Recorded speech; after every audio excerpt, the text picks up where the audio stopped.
The rain in Glass Harbor is a cold, persistent thing, a fine mist that clings to your coat and seeps into your soul. It blurs the edges of the city, turning streetlights into hazy watercolors on the wet asphalt.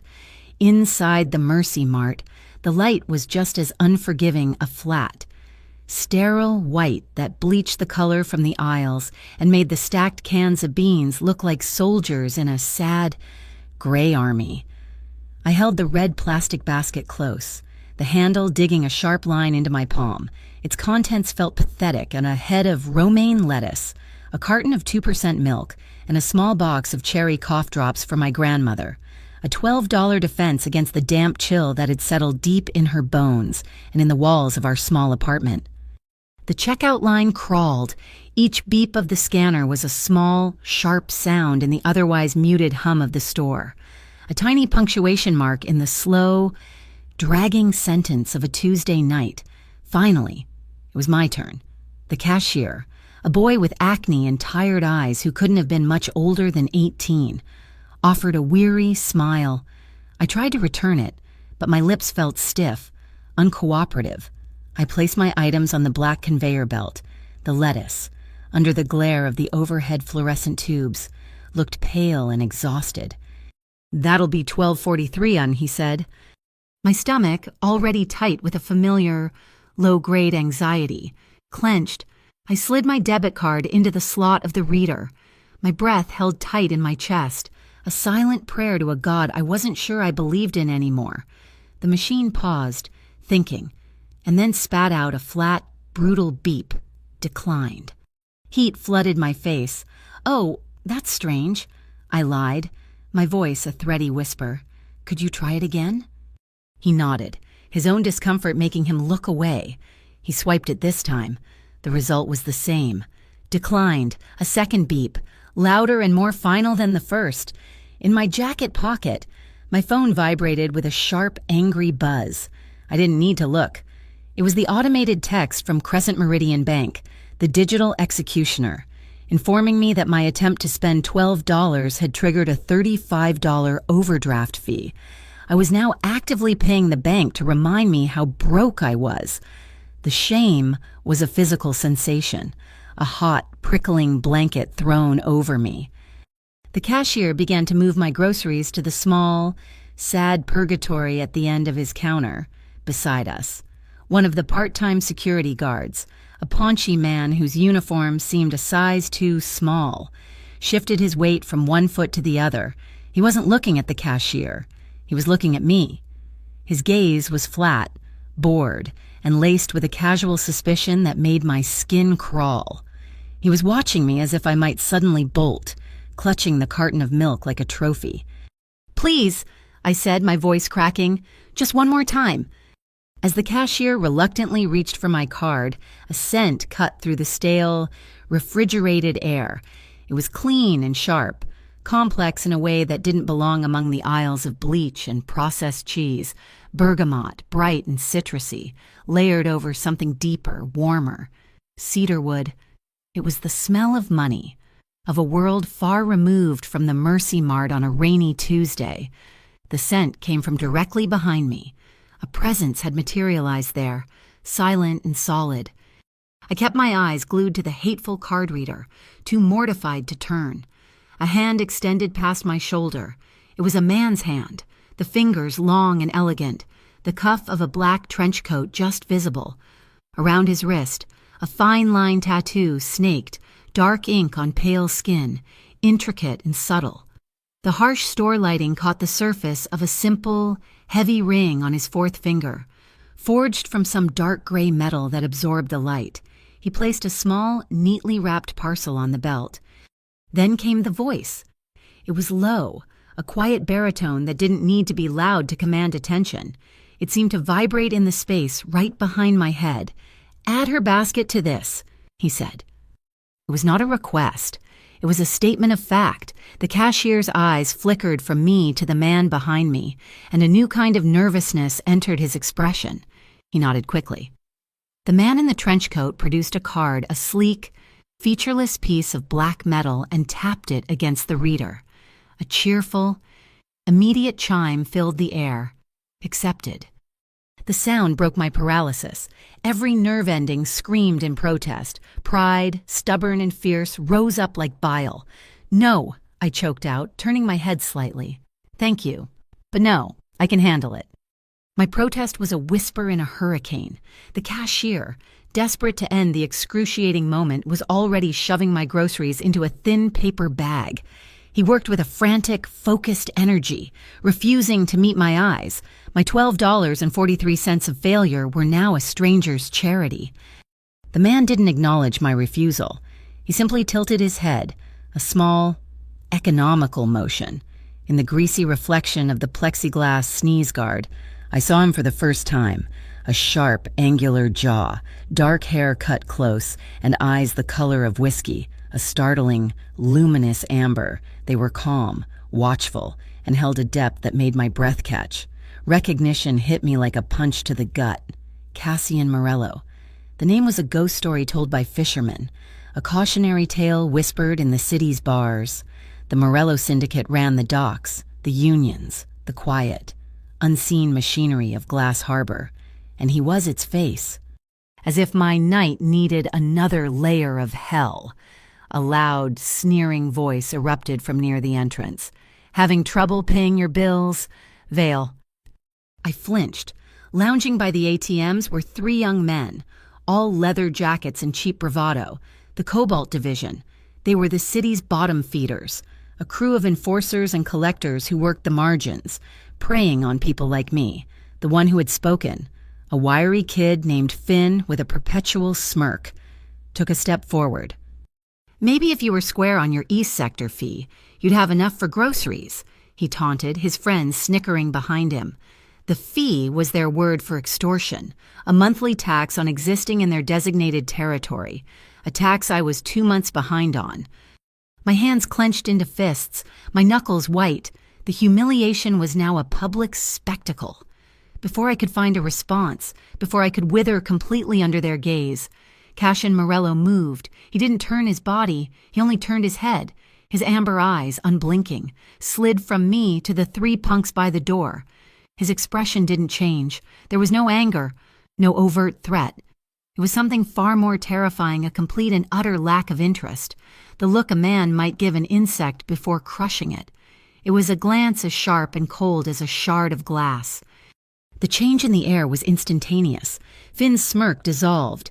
His friends fell silent, their posture deflating. They exchanged a nervous look, suddenly seeming much younger and smaller. They had been posturing for an audience, and they had just caught the attention of the man who owned the theater. Without another word, they turned and practically scuttled out the automatic doors, vanishing into the night. The cashier, his face pale, pushed the paper bag towards me. "Here you are, miss." His voice was a squeak. I took the bag, my fingers feeling clumsy and numb. Cassian picked up his small parcel, and we walked toward the exit together. The silence between us was a living thing, thick and charged. The doors hissed open, admitting a gust of cold, rain-scented air. Under the sickly yellow glow of the entryway lights, he stopped and faced me. He held out a business card. The cardstock was heavy, expensive. The embossed letters read simply, "Rook and Sons Freight." A phone number was printed below. It was his most visible, legitimate business, a shipping and logistics company that was, by all accounts, ruthlessly efficient. "When you want to pay me back, call," he said. His voice was even, devoid of emotion. He pressed the card into my limp hand. His fingers brushed against mine. They were cool to the touch, but a jolt like static electricity shot up my arm. Not today. He turned and walked out into the rain. The darkness swallowed him whole. His black trench coat making him one with the shadows. He was simply gone. I stood there, frozen on the threshold, the damp paper bag in one hand, his heavy card in the other. Rain spattered my face. From a small juice bar in the plaza, an old soul singer's voice drifted through a cheap speaker, singing about heartache and being saved. My heart was a frantic, wild bird beating against the cage of my ribs. It was a chaotic rhythm of shame and fear, and something else I couldn't name, a terrifying, unwelcome flicker of gratitude. I clutched the bag of groceries. My groceries, bought and paid for by the most dangerous man in Glass Harbor, and walked out into the cold, unforgiving rain. The walk back to Redwood Pier felt twice as long as usual, the paper bag heavy in my arms. It wasn't the weight of the milk and lettuce. It was the $12.43 of shame, a debt I had no way of repaying, at least not in a currency I understood. The rain had plastered stray hairs to my cheeks by the time I fumbled with the key to apartment 4B. Inside, the air was warm, thick with the scent of chicken soup and my grandmother's lavender sachet. Gran was propped up in her armchair, a faded quilt over her knees, watching a game show with the volume too high. "Nora, baby that you," she called, her voice a familiar, papery rustle. "It's me, Gran." I forced a brightness I didn't feel, putting the groceries on the small Formica counter. "I got your cough drops." I busied myself, boiling water for the warm compress she liked for her arthritis. I didn't mention the Mercy Mart. I didn't mention the cold, assessing stare of the security guard, or the quiet, terrifying intervention of Cassian Morello. When she asked about the store, I muttered something about the card reader being fussy. She gave me a long look, her eyes still sharp behind thick glasses, but she let it go. She knew. She always knew when the wolf was at the door. Even if I refused to name it, I tucked the Rook & Sons freight card deep into the pocket of my jeans, a heavy secret against my thigh. Later that night, long after Gran's breathing had settled into the soft rhythm of sleep, my phone vibrated on the nightstand, not the angry buzz of the bank. This was a text message, a click as I opened it, and my blood turned to ice. It was a photograph, taken from the hallway outside. It showed my own front door, the peeling paint on the 4 and the B starkly clear. Below it, a single line of text: "East Sector fee is late. Next reminder won't be digital." It was signed with a small, stylized, cobalt blue C. The fragile sense of sanctuary our apartment provided evaporated. The shame I'd felt at the store was a luxury. This was a cold, sharp-edged fear that settled in my stomach. They knew where I lived. They knew where Gran lived. The next morning, I went to work. My day job was the definition of invisible. I was a document courier for Veritas Courier Company. My entire function was to be unremarkable. A ghost moving through the city's arteries with a satchel full of legal briefs, architectural plans, and corporate filings. I was good at it because I knew how to look like I belonged nowhere. My supervisor, Mr. Henderson, waved me over before I'd even clocked in. He was a nervous man who perpetually smelled of coffee and antacids. "Vale," he said, not meeting my eye. "Got a priority run for you. Top priority." He slid a stiff 9x12 envelope across the counter. It was heavy, thicker than standard cardstock. It was addressed to the Urban Standardization Office, a city department I'd never even heard of, located in one of the new mirrored glass towers downtown. "It needs to be there by noon. No SIG required. Just hand it to the front desk." "Got it." "Got it." I turned to go, but something made me pause. The return address. It bore the seal of the Department of Civic Compliance. But the stamp was wrong. I saw hundreds of government seals a week. This one was blurry, the ink slightly too dark, the eagle's wing just a fraction too thick. It was a good fake, but it was a fake. A cold prickle moved up my spine. This wasn't a legal brief. Henderson was sweating, wiping his palms on his trousers. He was being pressured, which meant I was being forced to carry something dangerous. In the rattling freight elevator, I pulled the envelope from my satchel. I leaned against the corrugated metal wall and took 2 quick, clear photos with my phone. One of the blurry stamp, one of the embossed tracking seal on the back. I didn't know what I was doing, but the act of documenting it, of creating my own record, felt like a small, necessary rebellion. It was insurance. I didn't hear from the Cobalt division that day. I didn't hear from the bank. The silence was almost worse. That night, I sat by the window, watching the rain start up again, The picture of my front door burned into my memory. The Rook & Sons card was on the table. I picked it up, feeling the sharp, embossed letters. I was tracing the logo when my phone rang. The number matched the card. My heart leaped into my throat. I stared at the screen, my thumb hovering over the decline button, but I answered. "Hello?" My voice was a croak. A pause, then that same low, smooth baritone. "Nora?" He said my name like it was a fact, not a question, not an introduction. "Mr. Morello." "Cassian," he corrected, gently. Another pause, filled only with the faint static of the connection. He wasn't demanding payment. He wasn't threatening me. He wasn't referencing the cobalt punks he'd stared down. "Are you warm enough?" The question was so unexpected, so strangely intimate. It knocked the air from my lungs. He was talking about the night before, the rain, the cold. Yes, I am. Good. I had to say it. The words felt like sandpaper in my throat. "Thank you for the groceries." "You're welcome," he said, as if it were the most normal transaction in the world. My pride, the stubborn, stupid thing that kept me going, surged back. I couldn't be this person. The girl who gets rescued in a grocery store. "I can't meet you," I said, the words rushing out. "I appreciate the help, but I have to handle my own problems." The silence on his end stretched. I thought he might hang up. "I see," he said finally. His voice held no anger, no offense. It was flat, observational. The offer for repayment stands, not for the money, Nora, for the conversation. He disconnected. I sat in the dark, my hand shaking. I had just told Cassian Morello no. I had asserted my independence. But the victory felt hollow. The silence in the apartment felt less like peace and more like a vacuum. The next day, as I was leaving for work, I passed Mrs. Petrov from 3B. She was sweeping the hallway, her floral housecoat pulled tight. "You hear? Nora," she whispered, leaning on her broom. "They found 2 of those good-for-nothing cobalt boys, the ones who are always hanging by the ATM." My stomach tightened. "What about them?" "Found him down by Kestrel Bridge, tied to a support pillar, just left there. Embarrassed is all, I suppose." She leaned closer. "People are saying the Morellos are back.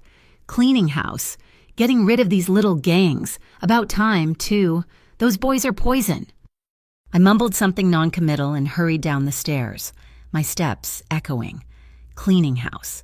The timing was too precise. Had he done that because of the scene at the Mercy Mart? Was I the reason those boys were publicly humiliated and left for the harbor guard to find? The thought that my small, pathetic moment of need could trigger that kind of shadowy justice made me feel sick. I wasn't just in debt. I was implicated. I had the suspicious envelope from Henderson in my satchel again. The delivery had been canceled yesterday due to a clerical error and rescheduled for today. The fake stamp seemed to burn a hole through the waterproof canvas. I was on my courier scooter, idling at a red light at the intersection of Harbor and 3rd. The rain was a light, annoying drizzle. I checked my watch. 11:45 a.m. I was on schedule. It happened in a fraction of a second. A motorcycle, loud and black, roared up in my blind spot. I didn't even have time to turn my head before a hand grabbed the strap of my satchel. The force yanked me half off my seat. The strap bit deep into my shoulder. This wasn't a random mugging. They were too fast, too precise. They were after the envelope. Every instinct screamed at me to let go, to save myself. But this was my job. This was my integrity. And more than that, this envelope was a lie, and if they wanted it this badly, it was a lie I needed to understand. I didn't think. I reacted. Instead of braking, I twisted the throttle. My scooter shot forward, and I yanked the handlebars hard to the right. I slammed my front wheel directly into the side of the motorcycle. The sound was a horrific screech of metal on metal. The thief yelled, his balance broken. He wobbled, fighting to control his bike, but I had forced him toward the curb, toward the chain-link fence bordering a construction site. He hit the fence. The bike went down in a clatter of chrome and plastic. He scrambled. his helmeted head turning back to me in disbelief. But I was already off my scooter. He had dropped the satchel in the fall. I ripped it from the ground. Pain, sharp and sudden, bloomed in my left wrist. I looked down. The heavy-duty metal buckle on the satchel strap had caught on a shard of twisted metal from the fence. It had sliced a clean, deep line across my skin. Blood, dark and arterial, welled up instantly, spilling over my hand. It didn't hurt. Not yet. Adrenaline was afire in my veins. The thief was groaning, trying to untangle his bike. I didn't wait. I scrambled back onto my scooter, kicked it to life, and disappeared into traffic. I pulled into a graffiti-covered alley 2 blocks away, my entire body vibrating. My heart felt like it was trying to punch its way out of my chest. I ripped open the satchel. The envelope was still there, unharmed, safe. I leaned my head against the handlebars, trying to breathe. The blood was dripping onto the cracked pavement now. A steady thump, thump, thump. A shadow fell over me. I looked up, my hand instinctively going for the heavy-duty U-lock on my bike. A charcoal gray sedan, the kind that looks like it costs more than my entire apartment building, had glided to a stop at the alley's mouth. It was perfectly silent. It hadn't been following me. It had been waiting. The tinted rear window whispered down. Cassian Morello sat in the back, immaculate in a dark suit. He wasn't looking at my face. He wasn't looking at the satchel. His amber eyes were fixed on my left hand, on the blood that was now coating my sleeve. His gaze was sharp, analytical, and utterly calm. "Can you stitch that?" he asked. His voice was quiet, cutting through the alley's grime. The adrenaline was starting to fade, and the pain was arriving, hot and throbbing. I was breathing hard. "I can," I said, my voice tight. "I'm a courier. My first aid kit is military grade. But I don't want to owe—" It was the only thing I could think to say. The debt, always the debt. He watched me for a long, unblinking moment. He seemed to be weighing my words, tasting the defiance in them. A flicker of something? Not pity. Maybe respect. He nodded, a short, sharp gesture. "Then you owe me a coffee." He paused, and the barest hint of a smile touched the corner of his mouth. "No charge." The absurdity of the situation, the violence, the theft, the bleeding, the Mafia boss sitting in his armored car negotiating over a beverage, it all hit me at once. A dry, choked sound escaped my throat. It might have been a laugh, it might have been a sob. It was the first crack in the armor I'd worn for years. He didn't wait for my answer. The window glided up, a silent black mirror, and the car pulled away, merging seamlessly into the indifferent flow of the city. I was left alone in the alley, bleeding, clutching a fake envelope, and now, somehow, obligated to have coffee with Cassian Morello. I stitched my own wrist that night, the little first aid kit under my sink, usually reserved for kitchen cuts and scraped knees. Had everything I needed, 3 neat, black stitches, pulled tight with a pair of sterilized tweezers. The pain was a clean, sharp thing, a welcome distraction from the chaotic thrum of fear and confusion. I worked under the single dim bulb of my bathroom, the city a distant, indifferent glow outside the small window. The coffee I owed Cassian Morello felt like a lifetime away. He hadn't saved me from a mugger. He had witnessed the opening move in a game I didn't know I was playing, and that made his intervention, and the debt it created, infinitely more complicated. The next morning, I taped a fresh gauze pad over the stitches, pulled the sleeve of my jacket down, and walked out the door with the doctored envelope in my satchel. Turning back wasn't an option. Not delivering the package would make me look guilty of whatever was inside it. It would draw attention from my boss, Henderson, and likely from whatever wolves had set this trap in motion. My only way out was through. The Urban Standardization Office was located in a building that seemed designed to intimidate. It was a monolith of black glass and steel, the kind of place where sunlight came to die. The lobby was a cavern of polished marble, and my worn courier boots squeaked with an embarrassing loudness on the floor. The air was cold, still, and smelled faintly of money and ozone. I approached the front desk, A long, imposing slab of granite manned by a security guard who looked like he'd been carved from the same stone. "Delivery for the Urban Standardization Office," I said, my voice sounding small in the vast space. I slid the envelope under the glass partition. He didn't look at me. His eyes were on the envelope. He picked it up, weighed it in his hand, and then placed it on the conveyor belt of a large X-ray scanner. Standard procedure for a high-security government building. My heart began a slow, heavy drumbeat against my ribs. The envelope slid into the machine's dark maw. On the guard's monitor, a ghostly green image appeared, and then a piercing, high-pitched alarm shrieked through the silent lobby. Every head turned. The guard straightened up, his hand moving instinctively to the weapon on his hip. "Ma'am," he said, his voice suddenly sharp, "I need you to step away from the desk." My blood ran cold. "What is it? What's wrong?" He ignored me, speaking into a radio clipped to his shoulder. Another guard materialized from a side door, his expression grim. They were looking at me now. Not as a courier, as a threat. "The contents, ma'am," the first guard said, his eyes hard. "I need you to open the envelope slowly." My hands were shaking. I took the envelope he pushed back towards me. My fingers fumbled with the clasp. Inside, nestled in a bed of foam padding, was not a document. It was a tight coil of fiber optic cable attached to a small, flat black square. A micro-transmitter. A bug. It was a trap, and I had just walked right into it. The lobby, which had been a quiet cathedral of commerce, was now a buzzing hive of controlled panic. The guards were cordoning off the area. Someone was on the phone, speaking in low, urgent tones.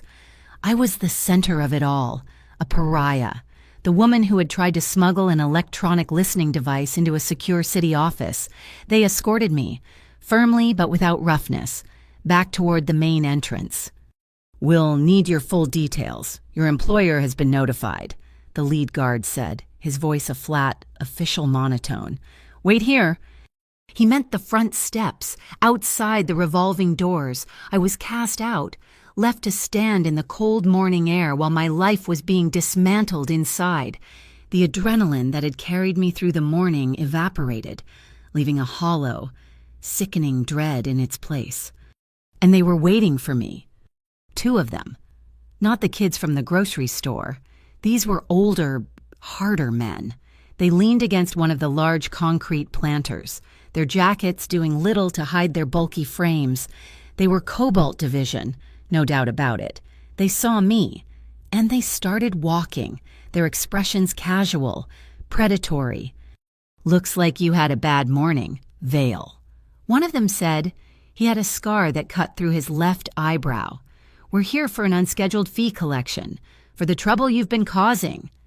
"I don't have anything," I said, my voice trembling. I started backing away, toward the street.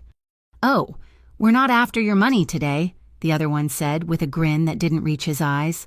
"We're just going to take you for a little ride, ask you some questions down at the car park." He reached for my arm. A sound, sharp and loud, cut through the air the hiss of air brakes. A large, dark green delivery truck, the kind used for hauling heavy cargo, had swerved to the curb, its front bumper stopping inches from where the Cobalt goons stood. The side of the truck was emblazoned with the clean, sharp logo of Rook & Sons Freight. The passenger door opened. A woman stepped out, moving with a fluid, athletic grace. She was tall, with fiery red hair pulled back in a severe braid, and her eyes were the color of chips of ice. She was followed by a mountain of a man who emerged from the driver's side. He was built like a heavyweight boxer, with a shaved head and a calm, watchful face. He moved with a surprising lightness, his presence a solid, immovable fact. They didn't even glance at the Cobalt men. They walked straight to me. "Nora Vale?" the woman asked. Her voice was crisp, all business. I nodded, unable to speak. The man with the scar took a step forward. "Hey, this is our business. Back off." The woman turned her head slowly, her icy gaze landing on him. She held up a laminated ID card attached to a lanyard. "Bureau of Maritime Integrity," she said, her voice sharp as a razor's edge. "We're conducting a private infrastructure audit on this block. You are interfering with a federally subcontracted operation." The two goons froze. The fake title, delivered with such unshakable authority, had completely wrong-footed them. They exchanged a confused, nervous look. The city was a maze of overlapping jurisdictions and obscure bureaus. She had thrown a wrench of pure bureaucratic nonsense into their simple plan of abduction. While she held their attention, the big man, who had been silent until now, leaned close to me. His voice was a low rumble. "You're being used as bait. Come with us, now." He didn't wait for an answer. He put a hand on my back, a firm, guiding pressure, and steered me toward the back of the truck. The woman, Maeve. I later learned her name was still talking to the Cobalt thugs, her voice a sharp, cutting instrument, drowning them in a flood of regulations and permit numbers. The big man, Toro, slid open a heavy side door, revealing not a cargo hold, but another door, a service entrance to the building. He swiped a key card, and it clicked open. "This way," he said. We slipped into a long, sterile hallway lit by humming fluorescent tubes. The sounds of the lobby faded behind us. We moved fast, our footsteps echoing on the concrete. Toro led the way, Maeve falling into step behind me, a silent, watchful rear guard. We passed through a kitchen, the air thick with the smell of disinfectant and old coffee, and then through a pair of heavy, insulated doors. The temperature dropped 20 degrees. We were in a massive cold storage unit, the air misting with our breath. Racks of metal shelving stretched up into the gloom, holding boxes of what looked like office supplies. The only sound was the low, powerful thrum of the cooling fans. "Up," Maeve said, pointing to a steel ladder bolted to the far wall. Toro went first, climbing with an easy, practiced rhythm. I followed, my hands cold on the rungs. My stitched wrists throbbed with a dull ache. Maeve was right behind me. At the top, a heavy hatch gave way to open air. We emerged onto the flat, gravel-covered roof of the building. The city spread out before us, a sprawling vista of concrete and glass. Below, the rusted tracks of the port's freight lines snaked around the docks like exposed veins. The wind was sharp up here, whipping my hair across my face. It smelled of salt and diesel. We were exposed.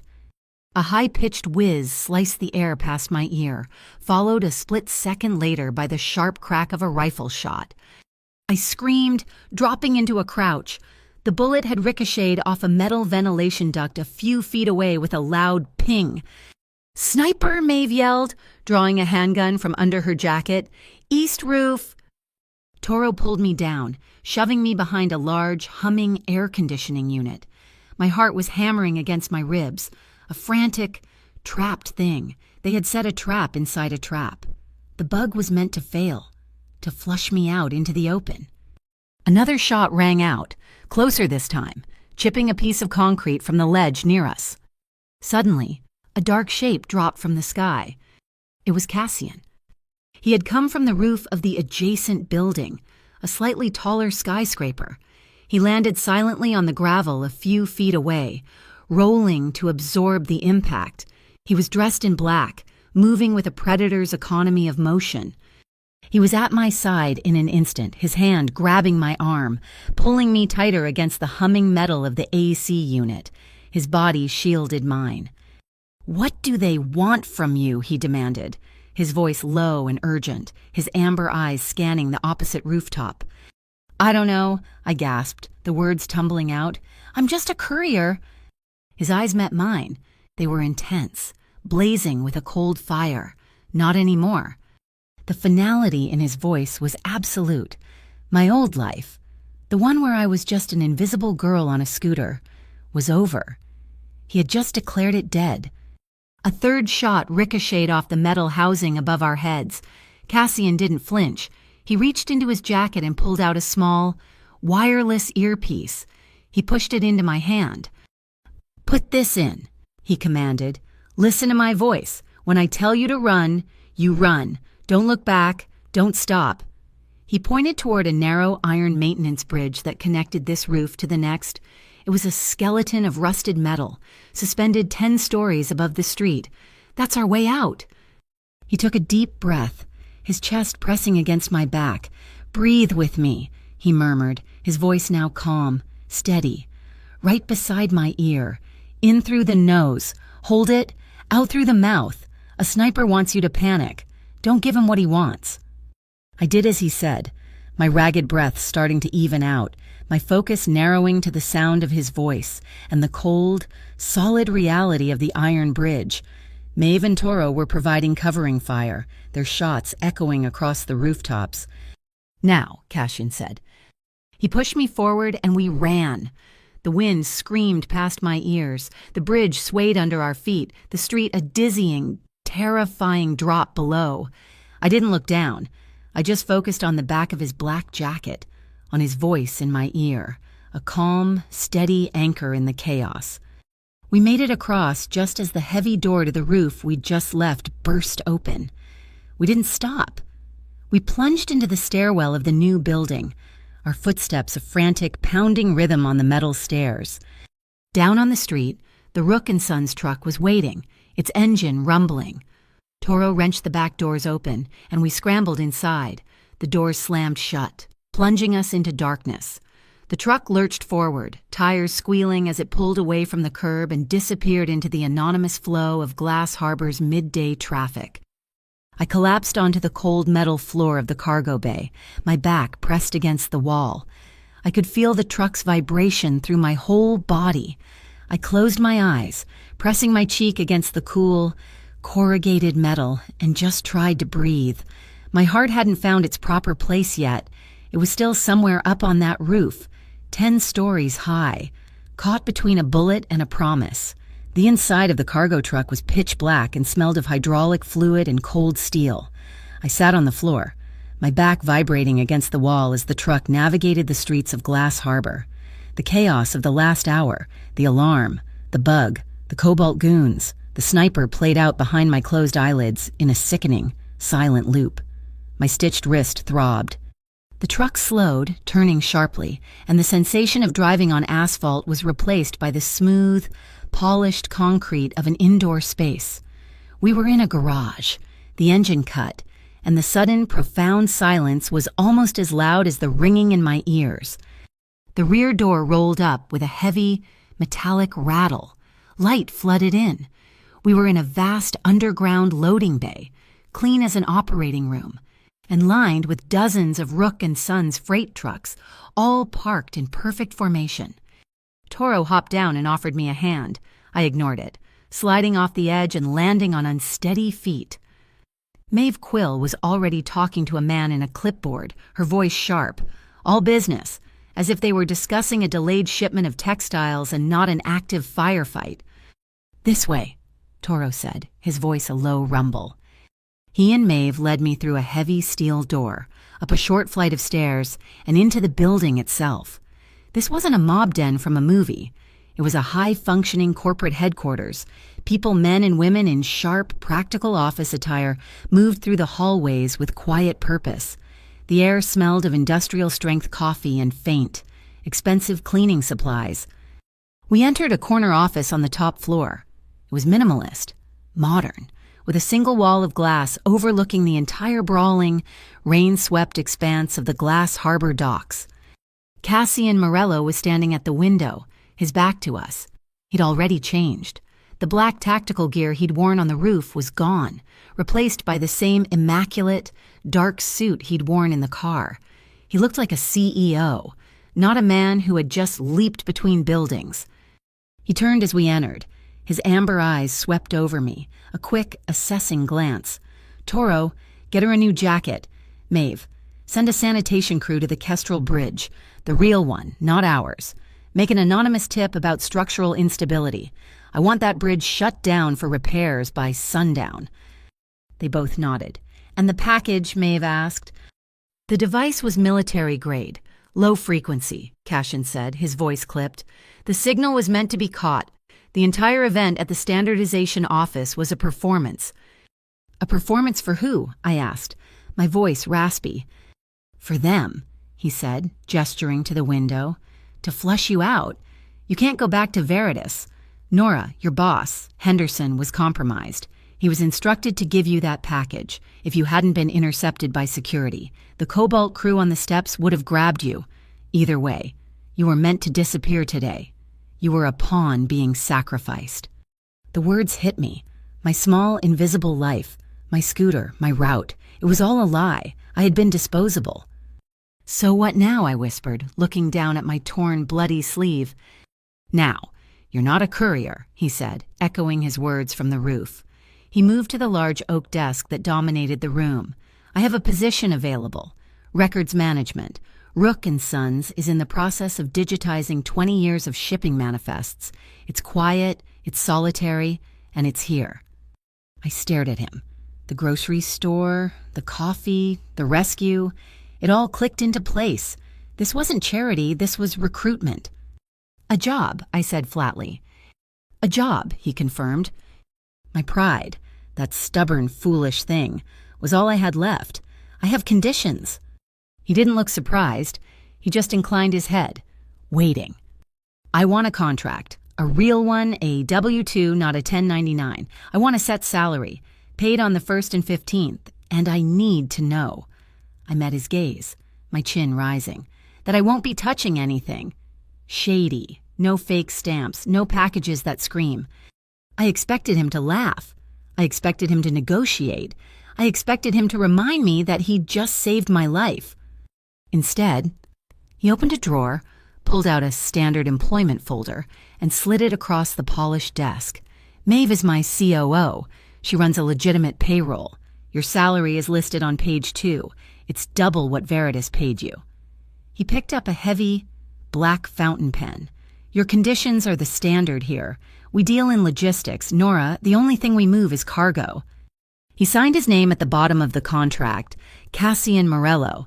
The signature was all sharp angles, decisive and controlled. I looked at the paper, then at him, and the coffee I owe you. This is employment, he said, his voice flat. The coffee is still outstanding. The archive was a cathedral of paper. It was a massive, climate-controlled room in the building's sub-basement, a labyrinth of floor-to-ceiling oak shelving. It smelled of old paper, leather bindings, and wood polish. It was the quietest place I had ever been. It was, I realized, the safest place in Glass Harbor. They gave me a desk, a high-powered scanner, and a database terminal. My job was simple. Take the manifests from 2000 to 2020, scan them, tag them, and cross-reference them with digital customs receipts. It was meticulous, solitary work. It was perfect. I created my own system, color-coding the manifests by year and region. And within 3 days, I found the anomaly. The shipping ledgers from 2010 to 2015, they were too clean. A port, even one run as efficiently as this, has chaos. It has storms, customs holds, union disputes, lost cargo. But for 5 straight years, the Rook & Sons ledgers reported a 100% success rate. Every single shipment arrived on time, intact, with no variances. It was an impossibility. It was a lie. These were the clean books, the ones meant for public consumption. I didn't say anything. I just created a separate, password-protected file on my local terminal and began logging the discrepancies. My integration into this new, strange life came in small, practical pieces. Toro, the mountain of a man who'd pulled me into the hallway, showed up at my apartment door 2 days later. He was holding a small cardboard box. Mrs. Petrov let me in the main hall, he said, by way of greeting. Inside the box was a high-security deadbolt and a new steel door frame. My face tightened. I didn't ask for this. Don't be proud, Toro said, his voice a quiet rumble. He was already kneeling, his massive hands surprisingly delicate as he examined the old lock. Be safe. Security first, pride second, that's the rule. He had the old lock removed and the new one installed in less than 15 minutes. It clicked into place with the heavy, satisfying sound of a bank vault. The next day, Maeve found me in the archive break room. She sat across from me, sipping black coffee, her icy blue eyes appraising me. You were slow on that roof, she said, blunt and direct. You froze for a full second when the shot came." "I'm not a soldier," I countered, my defensiveness rising. "You're not a courier either," she shot back. "Anymore. You're an asset, which makes you a target. Lunchtime, warehouse, gym, be there." Her training was not combat. It was, as she put it, engineering survival. She taught me how to break a wrist grip by twisting against the thumb, how to use my elbow as a weapon, how to spot an exit in a crowded room.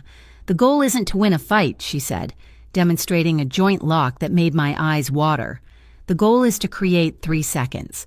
3 seconds to run. 3 seconds to get to the next second." I worked late. The archive was my refuge. One night, I was deep in the 2012 manifests, my eyes blurry from the old dot matrix print, when I sensed someone behind me. It was Cassian. He was holding 2 small, white ceramic espresso cups. "You missed our meeting," he said, "so I brought the coffee." He led me to a small, glass-walled conference room adjacent to the archive. The espresso was dark, rich, and so strong it felt like a jolt to my heart. We sat in silence for a moment, the only sound the distant hum of the servers. "You're settling in," he said. It wasn't a question. "Your 2014 ledgers are a work of fiction," I said before I could stop myself. He didn't flinch. A small, almost imperceptible smile touched his lips. "You like complexity. I like the truth." "The truth," he said, "is often a matter of which ledger you're reading." He looked at me over the rim of his cup. "Maeve says you're fast, a fast study." "Maeve thinks I'm slow."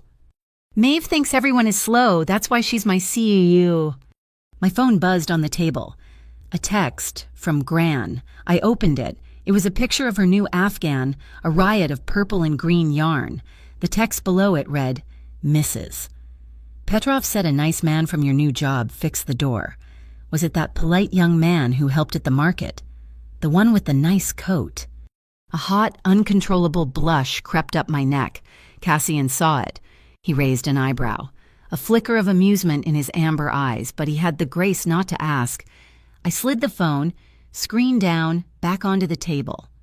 A few nights later, he asked me to walk, not a ride in his armored sedan, a walk. He met me outside the warehouse. It was cold, and the air was sharp with the smell of the coming winter. We walked, not speaking, through the quiet streets of the business district, ending up at Lantern Square. It was an old cobblestone plaza, lit by genuine, flickering gas lamps that threw pools of soft, golden light. It was neutral territory. A vendor was selling hot cocoa from a silver cart. Cassian stopped, bought 2 cups, and handed one to me. The warmth seeped into my gloved hands. "Thank you," I said. We stood by the fountain, watching the steam from our cups rise into the cold air. I realized, with a small jolt, that my shoulders weren't hunched. I wasn't scanning the rooftops. For the first time in as long as I could remember, I felt calm. A small smile touched my lips, unbidden. He saw it. "You look different than you did in the Mercy Mart," he said, his voice low. "I feel different," I admitted. We stood in a comfortable silence, sipping the sweet, dark cocoa. He was the one who broke it.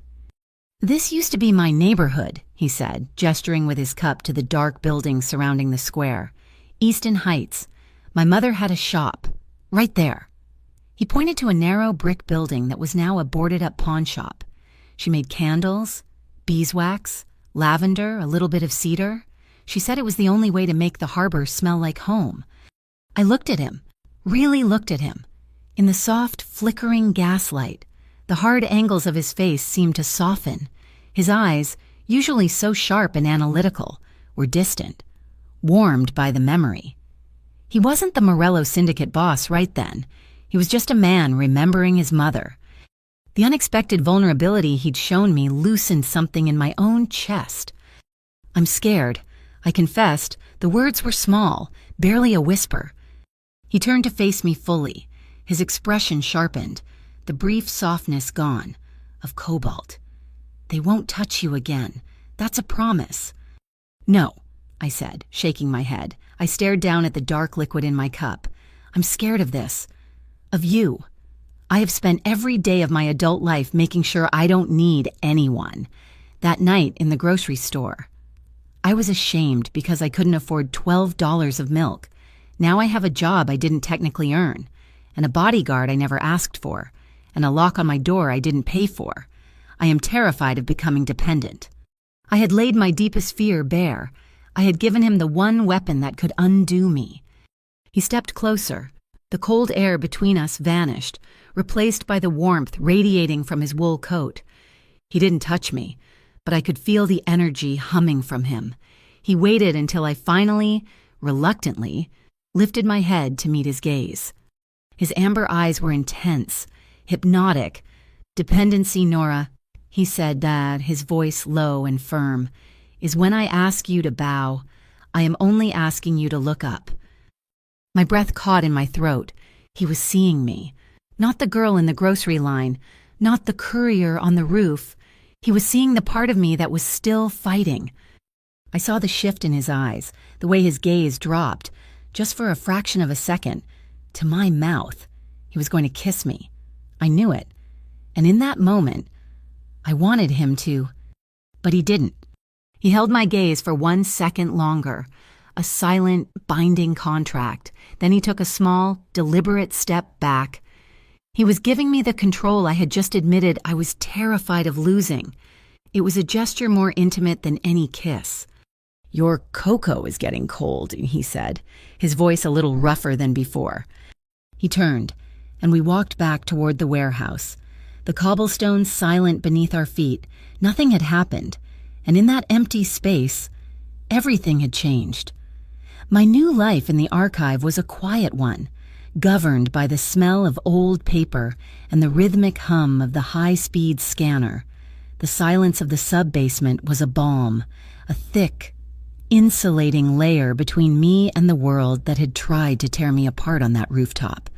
My days settled into a routine. I'd arrive, brew a strong cup of coffee in the industrial break room, and then descend into my labyrinth of oak shelving. It was a truce. I was safe. But outside the reinforced steel walls of the Rook and Sons headquarters, the city was at war. The first volley wasn't loud. It came in the form of ink on cheap paper. The Glass Harbor Gazette, a tabloid that usually obsessed over minor celebrity scandals, suddenly found a new target. "Port Boss buys City Hall," screamed one headline, accompanied by a grainy, long-lens photo of Cassian getting into his sedan. The articles were vague, full of anonymous sources and breathless innuendo, claiming shadowy figures were influencing city contracts. Almost simultaneously, a new government body materialized, birthed overnight by an emergency city council vote. They called it the Metropolitan Integrity Bureau, the MIB. Its stated mission was to investigate and eliminate corruption in all port operations. It was a weapon, and it was aimed directly at Cassian. I learned from the chatter in the break room that the Cobalt Division, the same thugs who had been parasites on the neighborhood, were suddenly community leaders. They were sponsoring a youth baseball team. They were publicly backing Arthur Vance, a city council member from the Urban Order Council, a man who was loudly championing the need for private port security to clean up the docks. They were trying to legitimize their extortion, to get a city contract to do what Cassian had just forbidden his own people from doing. The war came to my desk not as a threat, but as a request, delivered in a stiff, official-looking envelope via interoffice mail. My heart, which had finally learned to beat at a normal pace, seized. The return address was the Department of Civic Compliance. It was a summons. "You are hereby requested to appear at our satellite office to provide a formal statement regarding the security incident on October 10th, the date of the bug, the day of the sniper." My blood ran cold. It was a lure, but I didn't know how I knew until I looked closer. My years at Veritas, handling hundreds of official documents a week, had given me an education I didn't know I possessed, the font on the letterhead, under the embossed city seal.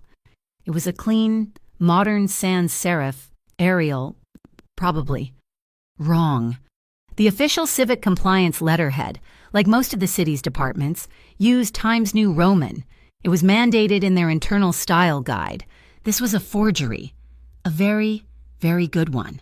But it was a lie, and it was meant for me. I walked straight to the top floor. Cassian's door was open. He was standing at the wall of glass, phone to his ear, staring down at the complex, rain-slick geometry of his port.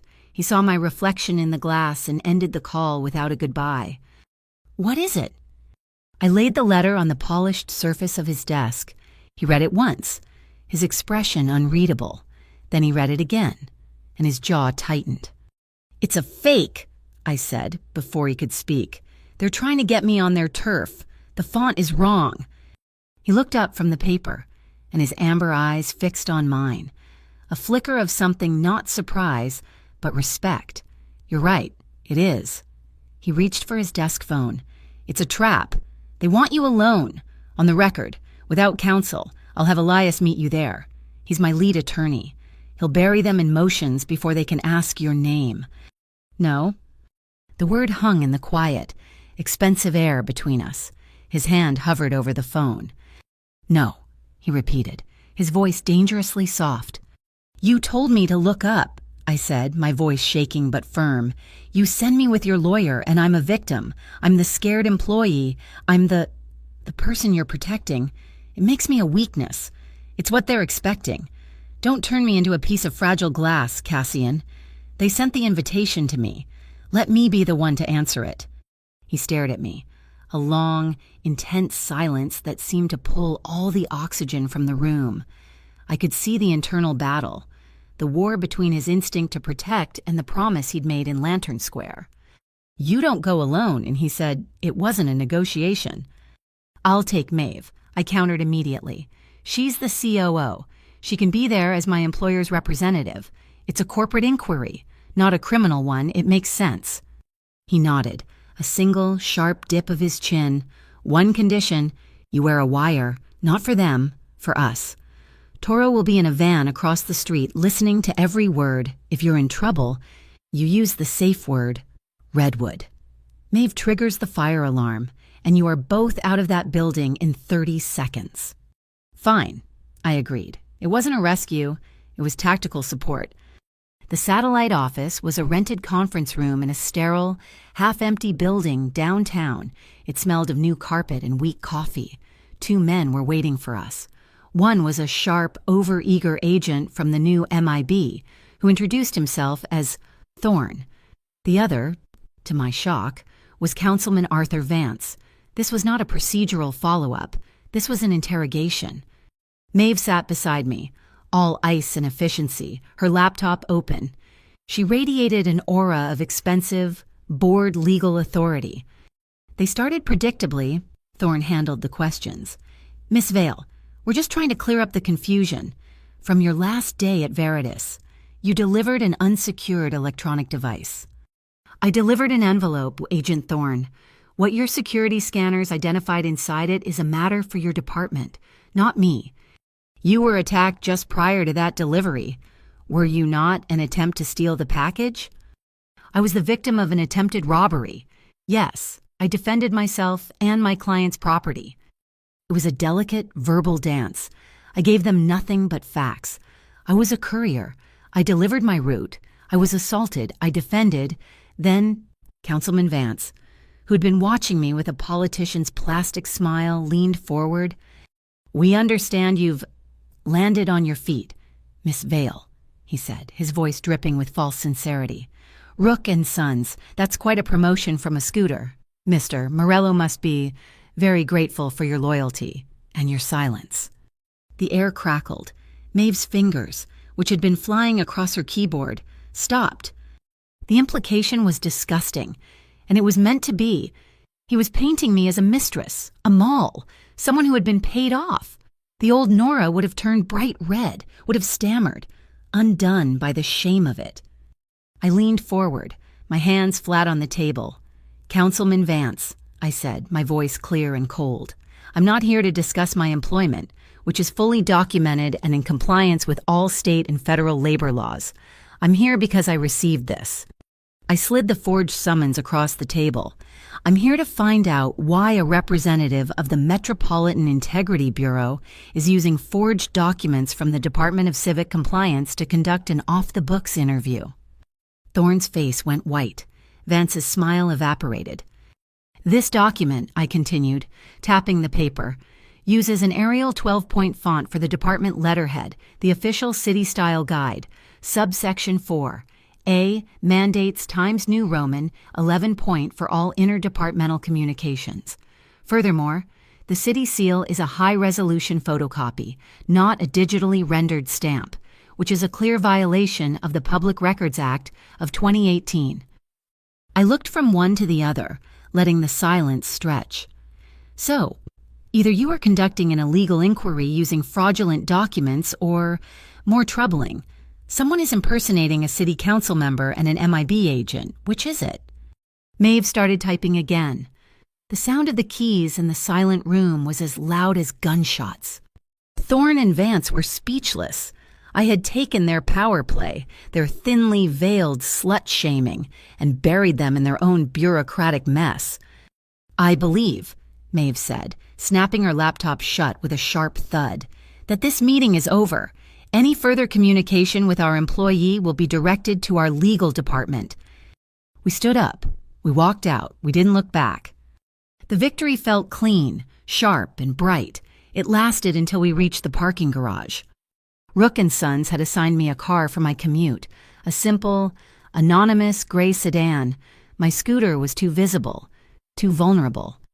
We found the car, or what was left of it. It wasn't just damaged, it was violated. The tires were slashed. Long, deep scratches had been gouged into the metal of every panel. But the real message was on the windshield, written in thick blue spray paint. The signature color of the Cobalt Division. Stay away from the port. It was crude. It was petty. It was the impotent rage of bullies who had been outsmarted by their bosses. Toro was waiting by the elevator, and his face, usually so calm, darkened. I just stared at the damage. They hadn't been able to touch me, so they had touched my things. Toro sighed, a heavy, frustrated sound. He pulled out his phone, took a single photo of the car, and made a call. It's Toro, the gray sedan in the Pike Street garage. It's a total loss. Have a black one. Same model, registered in her name, delivered to her apartment in an hour. And get a team to pull the security footage from this garage. Now. He hung up and looked at me. It's just metal. Nora, they want you to be scared. Don't be. That night, the atmosphere in the headquarters was tense. Cassian had called a senior staff meeting. I was working late in the archive, but the main conference room had a glass wall facing the hallway. I could see them. Cassian at the head of the table, Maeve, Toro, and a half-dozen older men with faces like old maps, who had clearly been with the Morello family for a generation. One man stood apart, Silas Crane, Cassian's advisor, his consigliere. He had served Cassian's father. He was always immaculate, always quiet, always watching. Cassian's voice was low, but it cut through the building's silence. The old ways are done, he said. As of today, Rook & Sons is terminating all regional protection agreements, all of them. Our business is cargo. We move, we store. We protect what we move. We are not in the business of neighborhood fees. We are going clean, 100%. Any objections? Silence. One of the older men looked like he was going to be sick. Another looked furious. They were watching their personal revenue streams dry up. Only Silas Crane remained perfectly still. He didn't look angry. He didn't look pleased.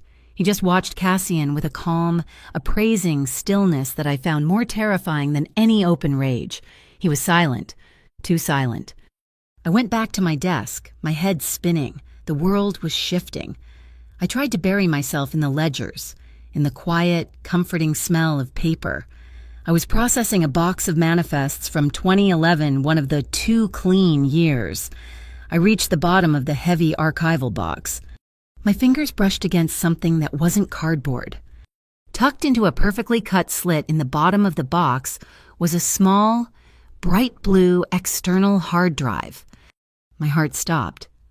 This was my sanctuary. This was my desk. This box was part of the batch I had signed for this morning. Someone here, inside Rook and Sons, had planted it.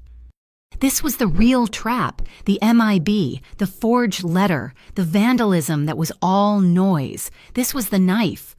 If the MIB raided this place, they would find this drive. At my desk, logged in under my name, I would be the inside woman, the proof they needed. My hands were shaking. I thought of Silas Crane's empty, watchful eyes. I didn't call Toro. I didn't run to Cassian.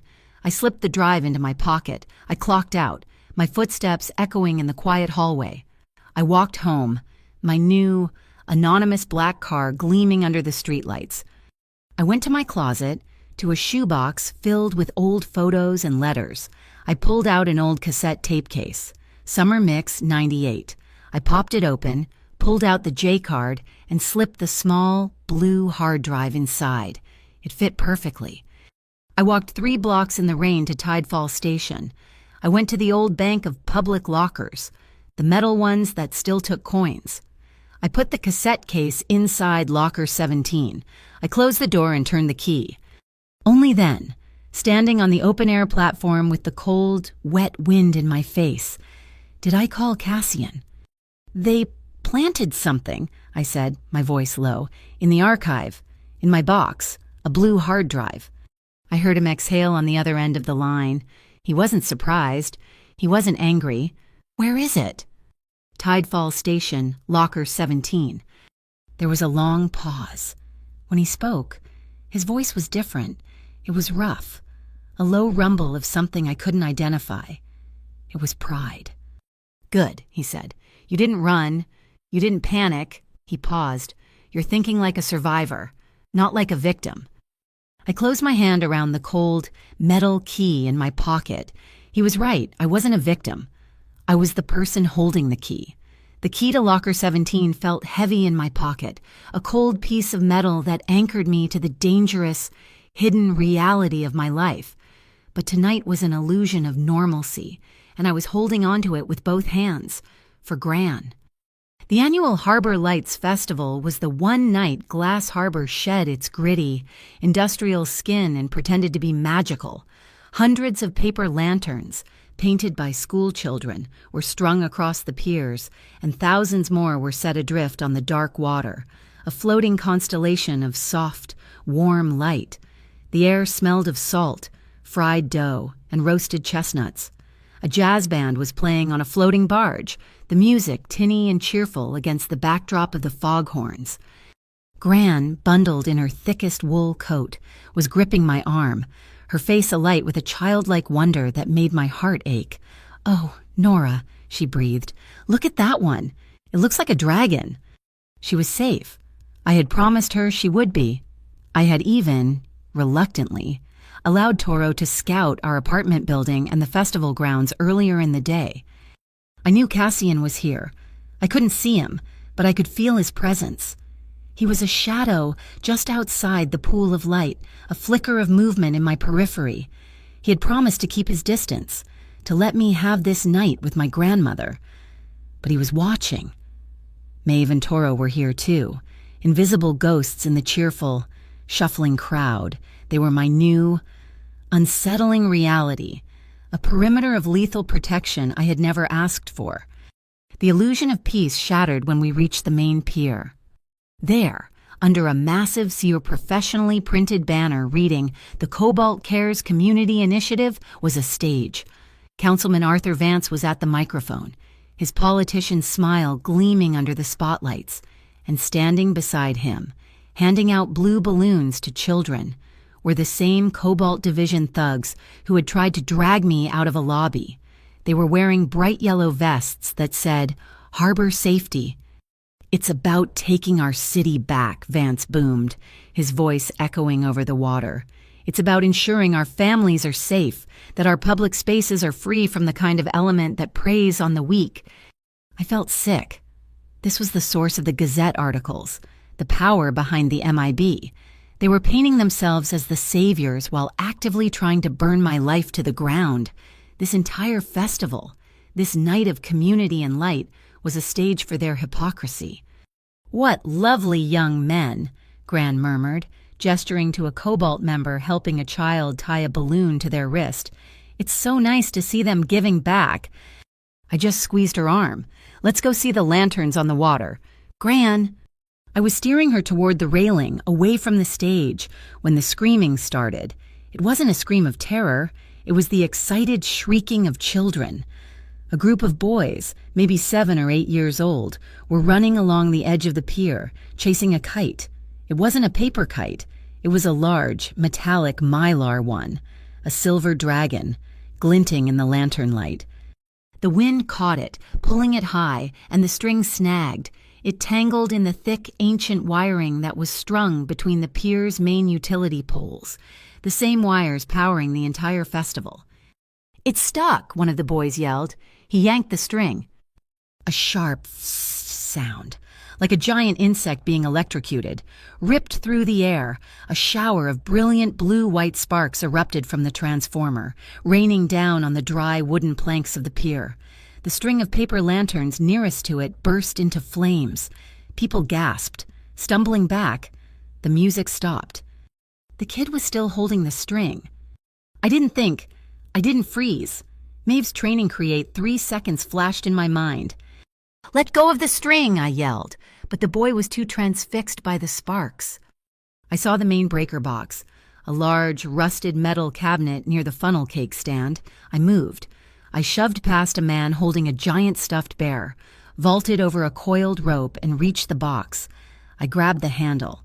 It was heavy, stiff with rust and salt corrosion. I put my whole body into it, yanking down with all my strength. The world plunged into darkness. The showers of sparks stopped. The burning lanterns fell into the water with a sizzle. The pier was lit only by the distant city lights and the thousands of floating lanterns on the bay. A thick, acrid cloud of electrical smoke, smelling of burnt plastic and ozone, billowed from the pole, obscuring everything. People were coughing, disoriented. In the dark, I heard Gran call my name, her voice high with panic. "Nora!" "I'm here. Gran, I'm okay," I yelled back. A second later, I heard Toro's low rumble near her. "Got her. We're clear." She was safe. I pushed my way back through the confused crowd, my eyes stinging from the smoke. I was looking for Cassian. I had last seen him near the steps leading down to the water taxi.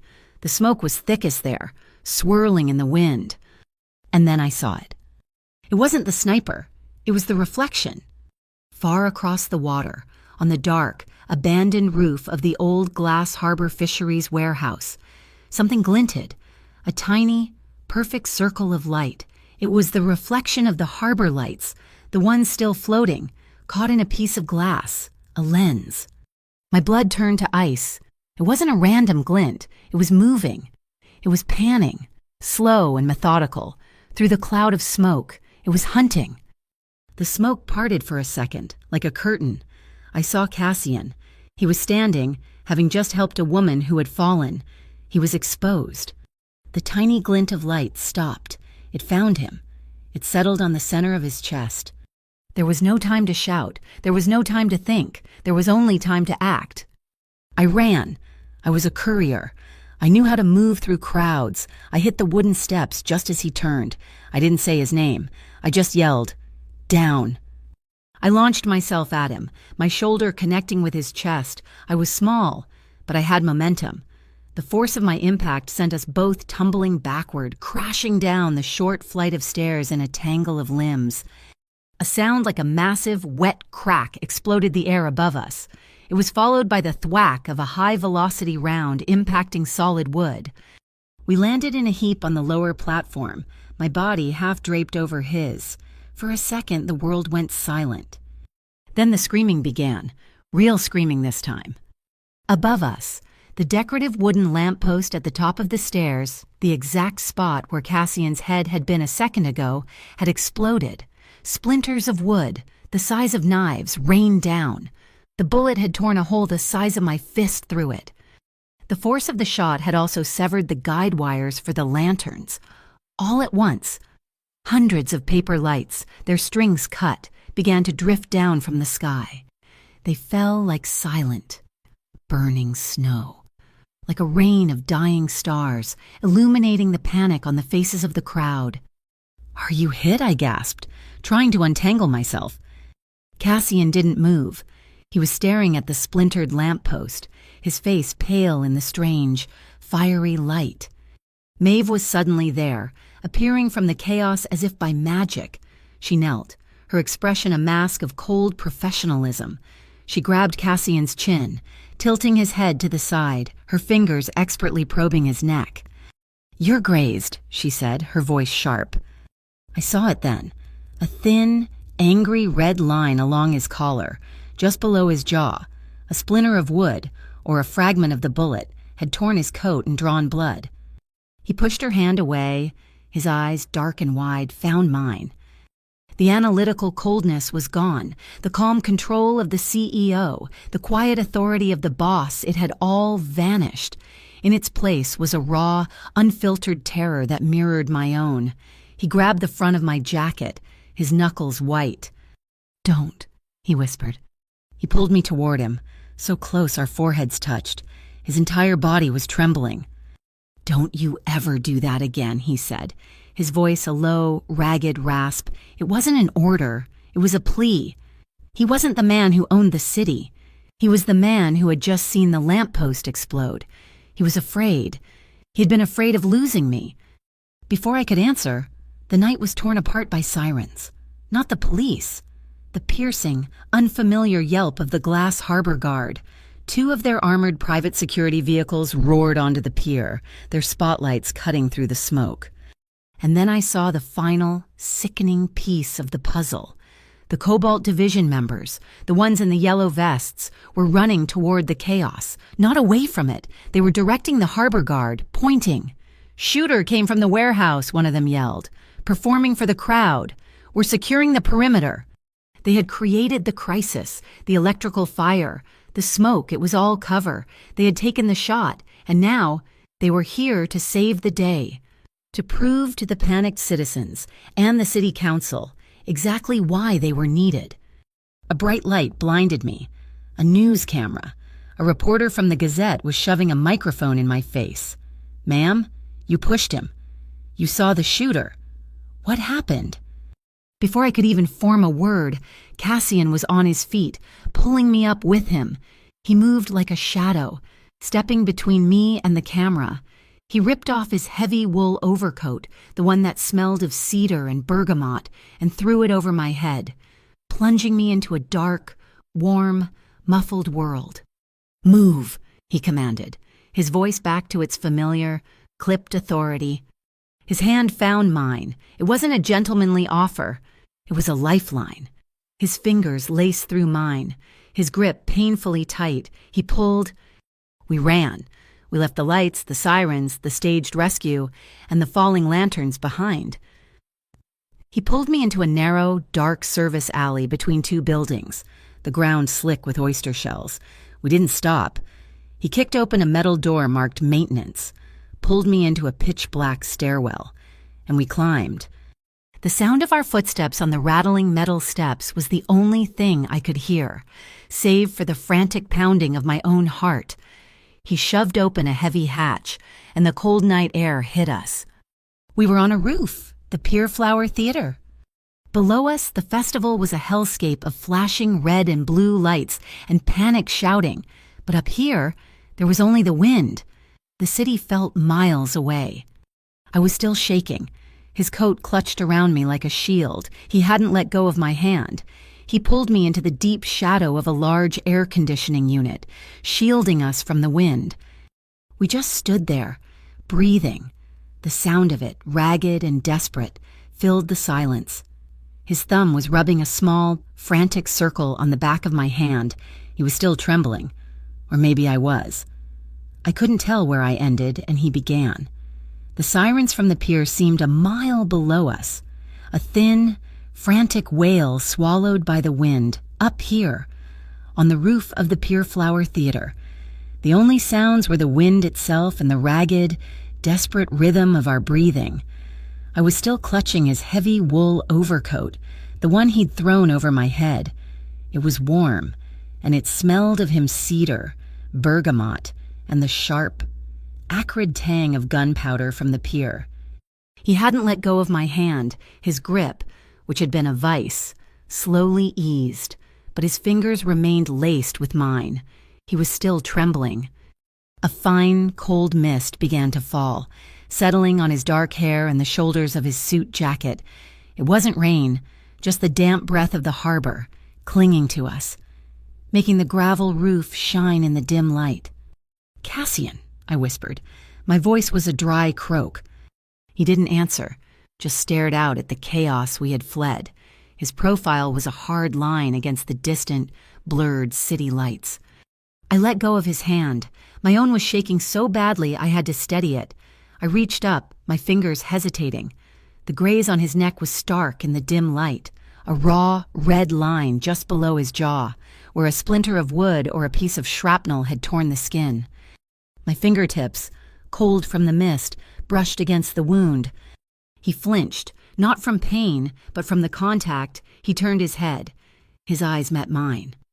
He caught my wrist, not hard, but firmly. His hand was large, his skin hot against my cold, damp skin. His gaze was overwhelming. We stood there, frozen, his hand around my wrist, my fingers still resting on the side of his neck. The sirens, the wind, the entire city of Glass Harbor, it all fell away. There was only the sound of his breathing and the intense, unblinking weight of his gaze. We had passed the point of safe distance hours ago. This was something new. "I've spent half my life," he said, and his voice was raw, a rasp that barely carried over the wind, managing risk, calculating threats. I thought I was immune to fear. He let out a short, harsh laugh that sounded more like a cough. "I thought I was, until I saw you running toward me, until you pushed me." His confession broke the tension in my chest. A sound bubbled up, a hysterical mix of a sob and a laugh. You were terrified," I whispered, stating the obvious, the thing I'd seen in his eyes. "I was," he admitted, his voice dropping. "I'm sorry," I said, the tears I'd held back finally blurring the lights below. "I'm sorry, I didn't know how to finish. I'm sorry I'm the one they target. I'm sorry I'm the one you have to save. I'm so afraid of being a burden," I finally choked out. It was different from my fear in Lantern Square. This wasn't about losing myself. This was about getting him hurt. Another liability, another person you have to manage.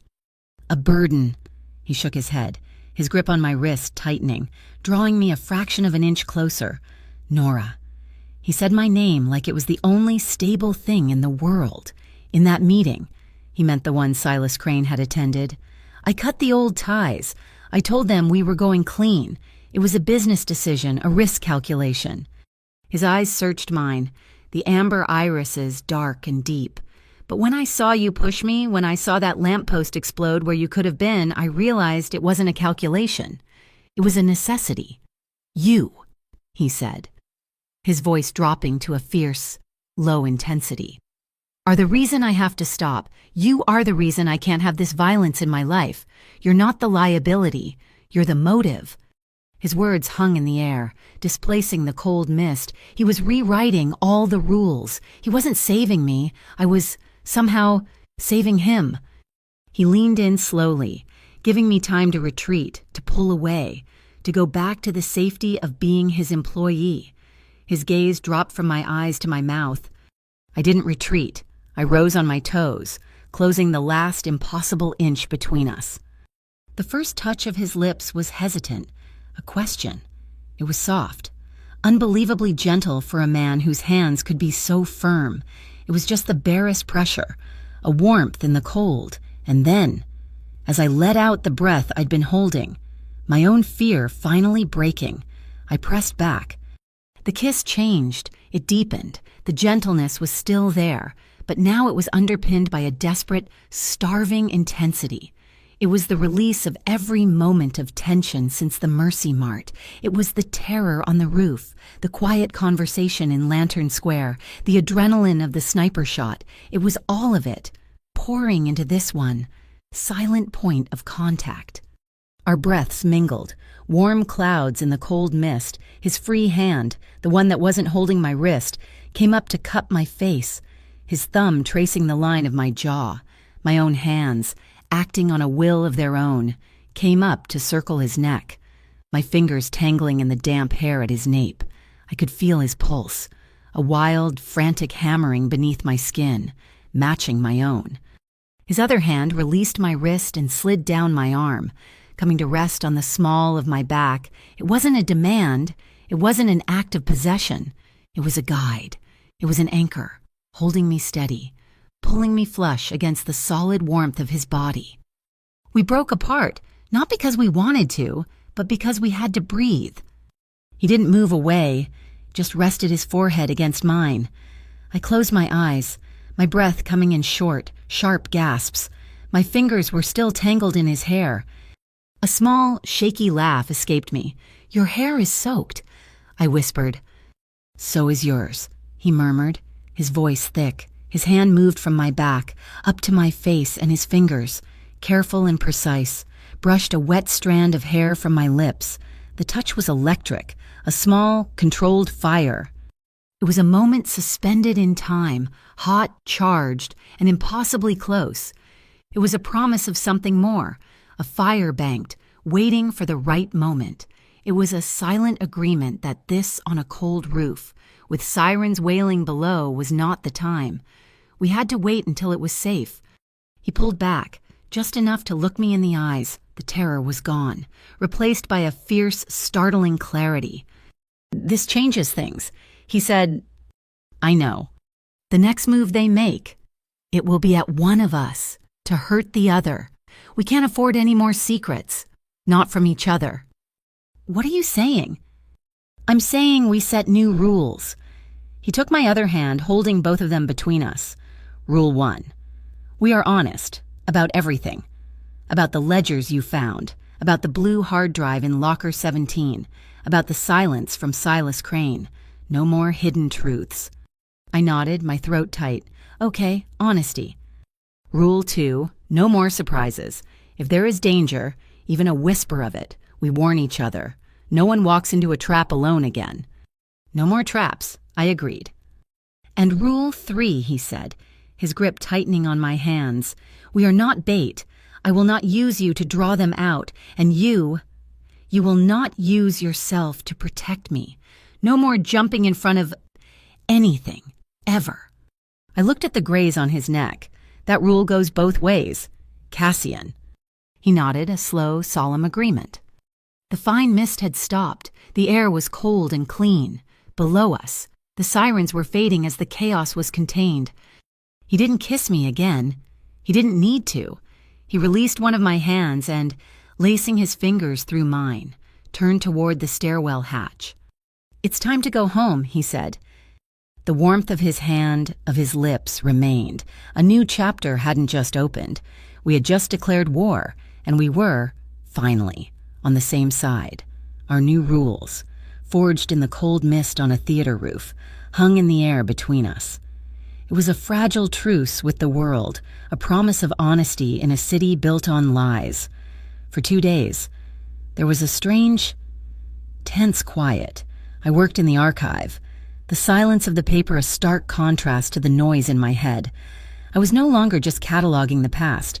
I was searching for a weapon, sifting through the impossibly clean ledgers for the one mistake, the one loose thread that would unravel the lie. Cassian was a ghost, a presence I felt in the building's quiet efficiency, but he left me to my work.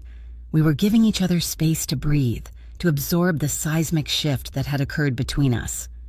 The quiet broke on the 3rd day. It wasn't a gunshot or a threat. It was a phone call from Toro. "The key," he said, his voice a low, gravelly rumble, no preamble. "The one for locker 17. Cassian asked me to do a sweep of the station's security feeds. The locker's empty." My heart, which had been beating at a steady, library-approved rhythm, kicked into a frantic gallop. "Empty, Toro. I put it there myself. I have the key." "I know," he said. "Someone with a master key opened it yesterday at 4:02 p.m. The camera angle is bad. Just a man in a maintenance uniform. Could be anyone." It wasn't just anyone, it was them. They had my one piece of leverage. I was disarmed. Before I could even process the violation, my personal phone, the one I kept for Gran, buzzed with a text from an unknown number. There was no photo this time, just a single, chilling line of text. "We have what you were hiding. Let's talk about its return. Wren Glassworks, midnight, come alone." Rule 2, no more surprises. I walked straight to the top floor. Cassian was at his desk, staring at a schematic of a container ship on a large monitor. I didn't say a word. I just placed my phone on his desk, the text message glowing on the screen. He read it, the muscles in his jaw clenched, a slow, dangerous tightening. "No. Cassian, they have the drive." I said, "And they want you," he countered, his voice flat and hard as steel. "This isn't a negotiation. It's an ambush." "I know," I said, "but it's my name they'll tie to that drive. If I don't go, they'll leak it to the Gazette, and I'll be branded as your corporate spy. It'll validate everything the MIB is saying. It undermines everything you're trying to do." "I'll go," he said, standing up. "I'll meet them." "And what happens then?" I challenged him. Stepping in front of the door, "You, Cassian Morello, show up for a midnight meeting at an abandoned factory. The press, who they will undoubtedly have waiting in the wings, will have a field day. It makes you look guilty. It makes you look like a crime boss meeting a source. It's the exact trap they want you to walk into." I took a breath. Rule 3. We are not bait. That means we don't act like bait. He stopped, his amber eyes burning a hole through me. He was at war with himself. The man who calculated every risk versus the man who had pleaded with me on a rooftop. "You think I'm going to let you walk in there alone?" he asked, his voice a low growl. "I won't be alone," I said. "I'll have Maeve and Toro outside. I'll have a wire, but I have to be the one who walks through that door. It has to look like I'm scared, like I'm acting on my own." The Wren Glassworks was a skeleton, a relic of Glass Harbor's more prosperous past. It stood on the industrial outskirts of the city, its windows long since shattered, its brick walls streaked with grime. The rain had started again, a cold, miserable drizzle, and the air smelled of wet dust, rust, and decay. Maeve had fitted me with an earpiece so small I could barely feel it, and a microphone disguised as a button on my coat. One word, "Nora," she'd said, her icy eyes serious. "Redwood. That's it. We're through the wall in 10 seconds. I walked through the gaping, doorless entrance. The main factory floor was a cavern of shadows and broken machinery. Dust motes, thick as insects, danced in the single beam of a work light that had been set up in the center of the room, illuminating a small, cleared space. A figure stepped out of the shadows. It wasn't a cobalt thug. It was Silas Crane. He was immaculate, as always, in a tailored gray suit and a cashmere overcoat, utterly out of place in the industrial ruin. He looked like a visiting curator at a museum of decay. He held a leather briefcase in one hand. "Nora," he said, his voice the same calm, cultured tone he used in the Rook and Sons boardroom. He even offered a small, polite smile. It was like watching a cobra smile. "Silas," I said, my voice steady despite the frantic pounding of my heart, "you wanted to see me." I felt a direct approach was best, and he said, gesturing to a rusty metal stool, "Please." I remained standing. "Where's the hard drive?" "Safe," he said. He didn't look at me with malice. He looked at me with a kind of detached pity, the way a doctor might look at a terminal patient. "You've become quite the complication. You know, he was a lion, unpredictable. Yes, but powerful. And then he met you." He took a step closer, his expensive leather shoes crunching on broken glass. "And now he is a lion that has learned to fear, a lion that puts one person's safety above the strength of the pride. This city, this port. It doesn't have room for a lion with a weakness." The betrayal was so cold, so absolute, it was breathtaking. "You're working with them," I whispered, "with Cobalt, with Vance." "Working with them?" He gave a small, condescending laugh. My dear, I am running them. The Cobalt boys are a useful tool, a cudgel. Vance is a puppet who craves legitimacy. I am simply restructuring the ecosystem. Cassian, with his talk of going clean, is threatening a balance that has existed for 50 years. He's a sentimentalist, like his father. He's dismantling an empire out of principle. He opened his briefcase. Inside was a tablet. He tapped the screen and turned it to face me. My blood ran cold. It was security footage from the lobby of the Urban Standardization Office. It showed me, standing at the counter, but the footage was doctored. It was a seamless, perfect fake. It showed me sliding the envelope to the guard and then, in a separate, spliced-in shot, it showed me subtly passing a small, black object, a bug, to a man in a courier's uniform who brushed past me. It was a lie, but it was a visually perfect one. This is the narrative, Nora, Silas said softly. You, the disgruntled courier, acting as an inside source for a rival firm, or perhaps for the bank you owe money to. It's a very compelling story.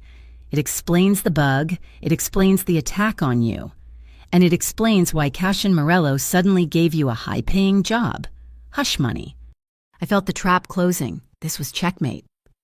What do you want? Silas, I asked, my voice barely a whisper. I let my shoulders slump. I let the fear show on my face. I was playing the part he expected, the scared, out-of-her-depth girl. In my ear, I heard the faint, almost inaudible click of Maeve confirming she had a lock on his voice. I just had to keep him talking. Simple, he said, his smile returning. The MIB is holding a final public hearing in 2 days. You will appear. You will testify that Cassian hired you to plant that device. You will say he's been bribing city officials for years. You will confirm the narrative. In return, this footage disappears. The hard drive is wiped, and you are given a generous severance package and a clean slate. Far from here. And if you don't, he said, his voice losing its polite edge for the first time. This footage goes public. The drive is anonymously delivered to the MIB, and you will be charged as an accessory to corporate espionage. You will be crushed in the gears, Nora, and he won't be able to save you. He needed me. He needed a living, breathing witness to make his story stick.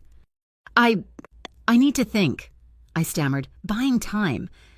Of course, he said, but to ensure you make the correct decision, a little collateral is required. He pulled out his phone, typed a short message, and hit send, a demonstration of the consequences of disloyalty. A second later, Maeve's voice was a sharp, urgent hiss in my ear. Redwood, Nora Redwood now. At that exact moment, my own phone buzzed. It was a news alert from the Glass Harbor Gazette. The headline made my heart stop. Fire breaks out at Redwood Pier apartment building. My building, my home, Gran. I forgot Silas. I forgot the trap. I just ran. I burst out of the factory, my lungs burning. A black SUV screeched to a halt in front of me, the side door flying open. It was Toro. She's safe, he yelled as I scrambled inside. I got her out an hour ago. Cassian had a feeling. I took her to my sister's. The apartment is empty. Nora, it's empty. The SUV roared away into the night. We didn't head back to the port. We went to a high bluff overlooking the city. Cassian was already there, standing beside his car, watching the distant, ugly orange glow on the horizon. My apartment, my life, going up in smoke. I walked to him, my legs unsteady. He didn't look at me. He just stared at the fire, and in the flickering, distant light, his face was a mask of stone. All the blood had drained from it. He looked broken. He knew, Cassian said, his voice a dead, hollow thing. He knew that was the only way to get to me, through you. He thought Gran was in there. For a split second before Toro had reached him, he had thought Silas had murdered my grandmother to make a point. I reached out and took his hand. It was as cold as ice. She's safe. Cassian, I said, my voice firm, pulling him back from the edge. Toro got her out. He was watching. You were watching. It's just things. They burned things. He finally looked at me. his eyes dark with a pain so profound it stole my breath. He used our rules against us. Yes, I said. So we use his against him. I squeezed his hand, my own resolve hardening into something cold and sharp as steel. We don't fight him in the dark. We don't use assassins or threats. We fight back our way, the clean way. He looked at me, a question in his eyes. The ledgers, I said, the plan forming, clear and bright in my mind. The ones from 2010 to 2015, the ones that are too perfect. Silas was running things then, when your father was sick. That's his paper trail. That's his corruption. He wants me to testify fine. I looked from his face to the ugly orange glow in the distance. I'll testify, but I'm not going to tell his story. I'm going to tell the truth. The night before the hearing was a ghost. It didn't feel real. It felt like the deep, silent breath before a plunge into icy water. My burned-out apartment was a crime scene. My grandmother was safely hidden at Toro's sister's house in the suburbs, and the fate of Cassian's entire world rested on a set of 2 perfect shipping ledgers from a decade ago, ledgers that Silas Crane almost certainly kept under lock and key. Kestrel Point Cold Storage, Cassian said, tapping a location on a digital map projected onto the glass wall of his office. It's an off-site records facility, climate-controlled, high security. He's used it for his personal accounts for 20 years. If a second set of books exists, they're there. How do we get in? I asked. Toro, who had been silent in the corner, slid a plastic keycard across the desk. It was a standard-issue security pass. The night manager there owed a debt to the old guard, a gambling problem. Cassian's father kept him on the payroll, and on a leash. The leash just changed hands. He lost his master keycard this afternoon. He won't report it missing until morning. The plan was audacious in its simplicity. We would not be a gang of thugs kicking down a door. We would be a quiet, precise scalpel, cutting out the tumor.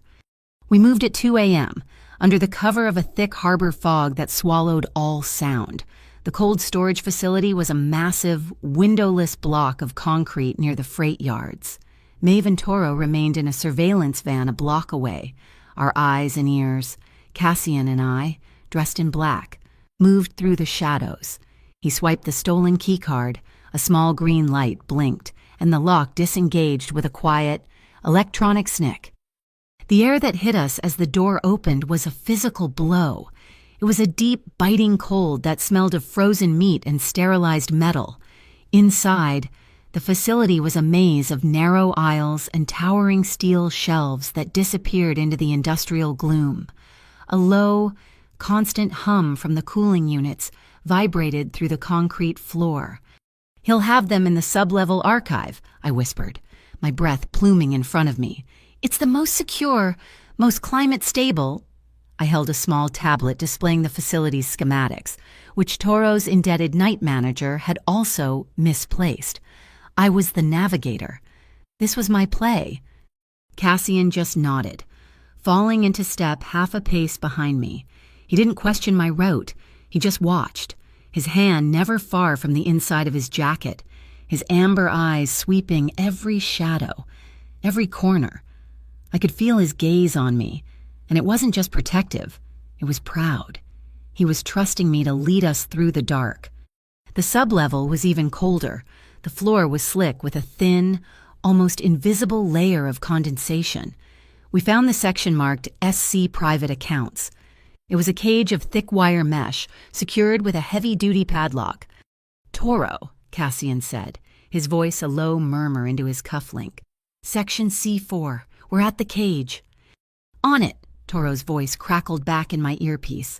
A moment later, we heard a series of faint, electronic beeps from the main control room feed.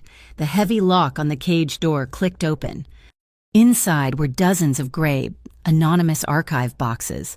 "Look for fiscal years 2010 through 2015 inches," I said, my fingers already numb with cold as I started pulling them from the shelves. We found it in the 4th box. It wasn't one ledger, it was 2, lying side by side. One was bound in pristine black leather. The public record, I opened it. The pages were perfect, the entries printed, every number aligned. The other was a simple, spiral-bound notebook, its pages filled with Silas's sharp, slanted handwriting. It was the real ledger. It was a meticulous record of every protection fee collected by the Cobalt Division, every cash payment to Councilman Vance, every bribe, every ghost employee, every ounce of rot that Silas had cultivated while Cassian's father was dying. "We have it," Cassian said into his comms. And then all hell broke loose. A klaxon alarm, deafening in the enclosed space, began to shriek. Red lights flashed, "Ike!" strobing off the ice-slicked floor. Silent tripwire at the bottom of the box. Maeve's voice was sharp in my ear. "He booby-trapped it. Cobalt is on site. Cassian, they're not security, they're an army. They're coming down the main elevator." Cassian grabbed the real ledger, shoving it inside his jacket. "Maeve, north door. Create a diversion. Toro, service stairs. Clear a path. We're coming out hot." We ran. The flashing red lights turned the maze of shelves into a disorienting, nightmarish landscape. My boots slipped on the icy floor. As we rounded a corner, my feet went out from under me. I never hit the ground. Cassian's arm snaked around my waist, yanking me back against him with a force that knocked the wind from my lungs. For a single, heart-stopping second, the universe narrowed to the feeling of his body flush against mine, the warmth of his breath on my cheek, the panicked, frantic beat of my heart against his. "Got you," he breathed. He didn't let me go, and he tilted my chin up, and his mouth found mine. It wasn't a kiss of romance or passion. It was a transfer of energy, of adrenaline, of pure, desperate life. It was a split-second promise in the middle of a firefight, a frantic refueling before the final sprint. It was over before it began. "Move," he commanded, and we were running again. We burst through the service stairwell door that Toro had kicked open. We were in a vast, open container yard behind the facility, a dark canyon of stacked shipping containers. Headlights sliced through the fog, a convoy of black SUVs. The signature vehicles of the Cobalt Division was blocking the main exit. We were pinned down. Heavy, concussive sounds echoed through the yard as they began to fire. Cassian pulled me behind a massive, rust-streaked container. "Stay here." He pulled a flat, black object from a hidden pocket in his coat. It unfolded with a series of sharp clicks into a compact, ballistic shield. "Maeve, now!" he yelled. From the roof of the cold storage facility, a small object arced through the air. It landed in the middle of the SUVs and erupted in a blinding, silent flash of white light, a flashbang, Maeve's handiwork. Men yelled in confusion, their vision gone. "Nora, with me!" Cassian grabbed my hand. He held the shield in front of us and we ran, weaving through the maze of containers. "In here," Toro's voice boomed. He had pried open the doors of a large, empty container at the edge of the yard. We scrambled inside just as the effects of the flashbang wore off and the shooting started again. We huddled in the darkness of the container, the sound of rounds impacting the steel walls like a deadly hailstorm. My ears were ringing. My heart was a frantic drum. And then, a new sound cut through the chaos, a tinny, cheerful ringtone. It was coming from the comms system.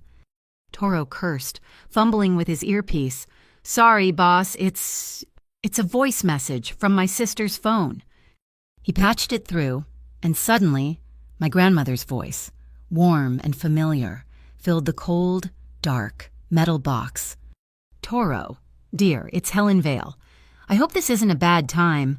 I just wanted to remind Nora to wear a warm coat to her big meeting tomorrow. These government buildings are always so drafty, and tell her I'll be thinking of her. Okay, dear bye-bye." Silence. Then, a low, choked sound. It was Cassian. He was laughing, a real, deep, incredulous laugh. Then Toro chuckled, a low rumble. And then I was laughing, tears of terror and relief streaming down my face. Here we were, trapped in a steel box, being shot at, and my grandmother was worried about me being cold. It was the most absurd, most beautiful, most human thing in the world. It was what we were fighting for. "Okay," Cassian said, his voice still shaking with laughter. "Let's go home." Maeve, ever the professional, had a plan C. A Rook & Sons truck, disguised as a municipal sanitation vehicle, was waiting for us on the far side of the container yard. We made a final, mad dash through the shadows and were gone. We didn't go back to the port. We went straight to the offices of a man named Elias Vance, no relation to the councilman, a fiercely independent lawyer known for taking on corruption cases. He was waiting for us, his office lit, a camera on a tripod already set up. He placed the spiral-bound ledger into a heavy, tamper-proof evidence bag. He sealed it. He signed his name across the seal. I signed mine. Cassian signed his. The camera recorded every second. "This will be delivered under seal to the Special Prosecutions Archive at 6 a.m., Elias said. "The chain of custody is now unbroken and legally unimpeachable. They won't know we have it until you present it." The next morning, I walked into the MIB hearing room. It was a circus. The press was packed in, cameras flashing. Councilman Vance sat at the main table, looking smug. And Silas Crane, in the front row, gave me a small, confident nod. He thought I was his pawn. He thought I was broken. I took my seat. My coat was long, hiding the thin wire that ran from the button on my collar to the recorder in my pocket. I looked around the room. Cassian wasn't there. It was part of the plan. This couldn't be a mob boss defending his territory. It had to be a citizen, a former courier, a woman whose home had been burned down, telling her story. It was my stage. He was trusting me to take it. The chairman of the committee banged his gavel. "This hearing of the Metropolitan Integrity Bureau is now in session. We call our first witness, Miss Nora Vale." Silas Crane smiled. I thought he was about to win. I walked to the witness stand, the sound of my own footsteps echoing in the cavernous, silent hearing room. Every camera, every pair of eyes, was on me, in the front row. Silas Crane gave me a small, encouraging smile, the benevolent architect of my destruction. He thought he had won. He thought I was here to deliver the final, killing blow to Cassian Morello. He thought I was still the scared girl from the Mercy Mart. The chairman cleared his throat. "Miss Vale, please state your name for the record." "Nora Vale," I said, my voice clear and steady into the microphone. I looked out, not at the committee, not at Silas, but at the bank of news cameras. I was speaking to the entire city. "Miss Vale," the chairman began, "we are here to discuss your alleged involvement in a corporate espionage attempt." "Before we discuss that," I interrupted, my voice ringing with an authority I didn't know I possessed, "I need to talk about a grocery store." A murmur went through the room. The chairman looked confused. Silas's smile faltered.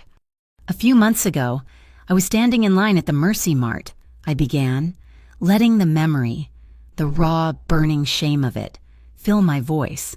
I couldn't pay for my groceries, $12.43 for milk, lettuce, and cough drops for my grandmother. My card was declined. My bank account was overdrawn. I was a courier, working 60 hours a week, and I couldn't afford to eat. That is who I was. That is where this story begins. Not with a listening device, not with a corporation, but with a woman who was so broke and so scared that she was a perfect target. I let the words hang in the air. I had reclaimed the narrative. I had started it with my truth. The man you are investigating, Cassian Morello, was standing behind me in that line. He paid for my groceries. He didn't ask for anything. He just paid. Now, I have been asked to testify about my relationship with Mr. Morello, so let's talk about it. I turned to the large screen behind the committee. Please bring up Exhibit A. My independent lawyer, Elias Vance, nodded to the technician. The screen flickered to life. 2 documents appeared side by side. On the left, a page from the pristine, printed ledger from Rook & Sons, dated 2014. On the right, a page from a simple, spiral-bound notebook covered in sharp, slanted handwriting. "On the left," I said, my voice like a hammer striking an anvil, "is the official shipping manifest for Rook & Sons Freight, showing a flawless record of deliveries. On the right is the real ledger, a handwritten account of every community fee extorted by the Cobalt Division, every cash payment funneled to shell corporations owned by Councilman Arthur Vance, and every transaction initialed by its author. Silas Crane.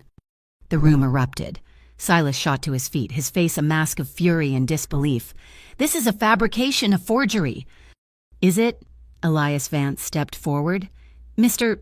Chairman, the ledger in question was retrieved from a secure facility less than 8 hours ago. The entire chain of custody, from retrieval to delivery into the hands of the Special Prosecutions Archive, was filmed and legally witnessed." A door at the side of the room opened, and a woman in a severe gray suit walked in. "I am Director Anya Sharma of the Special Prosecutions Archive," she said, her voice carrying an unshakable authority. "I can confirm we took possession of a sealed evidence bag from Mr. Vance at 6:02 a.m. this morning. The evidence is authentic." Silas was white as a sheet. He snapped his fingers. A sharp, angry sound near the back of the room. 2 large men in Cobalt Division jackets stood up, their intent clear. They were going to create a scene, a riot, anything to stop this. But as they moved, the main doors of the hearing room burst open. A squad of uniformed Harbor Guard officers swarmed in, their movements efficient and practiced. Before the Cobalt thugs could take 2 steps, they were on the ground, their hands cuffed behind their backs. And then, the noise of the room seemed to fade. Cashin walked in. He wasn't flanked by Toro or Maeve. He was alone, wearing a simple, dark vest over a crisp white shirt. He looked calm, centered, and utterly in control. He didn't look at the committee. He didn't look at Silas. He walked down the center aisle and came to a stop directly behind my chair. He didn't touch me, but I could feel his presence. A solid wall of strength, just a breath away. "This is a circus!" Silas shrieked, his composure shattered, pointing a trembling finger. "He is manipulating this entire proceeding. Morello is the criminal." I turned in my chair. I looked up at Cassian. His amber eyes were calm, and they were filled with a trust so absolute it took my breath away. He gave me a single, almost imperceptible nod. "Tell them everything." I turned back to the microphone. "Silas Crane is correct about one thing," I said, and the room fell silent again. Cassian Morello's world is a violent one, but what he won't tell you is that Cassian was trying to end it. 2 weeks ago, he gave a direct order to cease all protection fee collections. He was shifting his entire operation to legitimate, taxable security contracts. He was going clean. I looked directly at Silas, my voice ringing with contempt. And that was a problem, because for 30 years, Silas Crane has been the one managing the syndicate's unreported cash. It was his personal slush fund. Cassian's principals were cutting off his power. So he made a deal with the Cobalt Division and Councilman Vance to seize control of the port for himself, using the MIB as his legal weapon and me as his pawn. As I spoke, a side door opened. It was Toro, and he was escorting my grandmother. She walked slowly, leaning on her cane, her expression frail but determined. Every person in that room, every camera, turned to watch the elderly woman make her way to the witness table. "My name is Helen Vale," she said, her voice trembling but clear. "My granddaughter is not a criminal. She's a good girl who works hard to take care of her old grandmother." She held up her phone. "And this is what these community safety people do." She handed the phone to Elias, who projected its screen onto the monitor. It was the text message I had received, the picture of my front door, the threat. "Next reminder won't be digital." "They sent that to my Nora," Gran said, her voice breaking with a sob. And then they burned our home to the ground, to scare her, to make her lie for them today." A wave of pure, unadulterated fury swept through the hearing room. The narrative hadn't just been broken, it had been shattered. The chairman's face was grim. He banged his gavel, the sound a final, definitive crack. "Based on the evidence presented, this committee is recommending the immediate suspension of Silas Crane from all port operations, pending a full criminal investigation into his activities and his conspiracy with the Cobalt Division. This hearing is adjourned. It was over. My name was clear. The lie was dead. I felt a warm breath beside my ear. "Time to go home now," Cassian murmured, his voice a low, private rumble in the chaos of the room. "Which home?" I whispered back, my eyes stinging with tears. "The one you choose," he said. We walked out of that building, leaving the wreckage of Silas's ambition behind us. We didn't speak. We just walked down the grand stone steps and into the clean, cold air of Glass Harbor. The wind coming off the bay was sharp, smelling of salt and freedom. He stopped me at the bottom of the steps.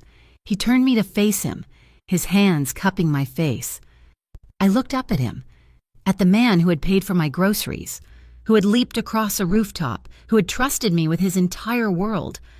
He kissed me. It wasn't like the frantic, desperate kiss on the roof. This was slow.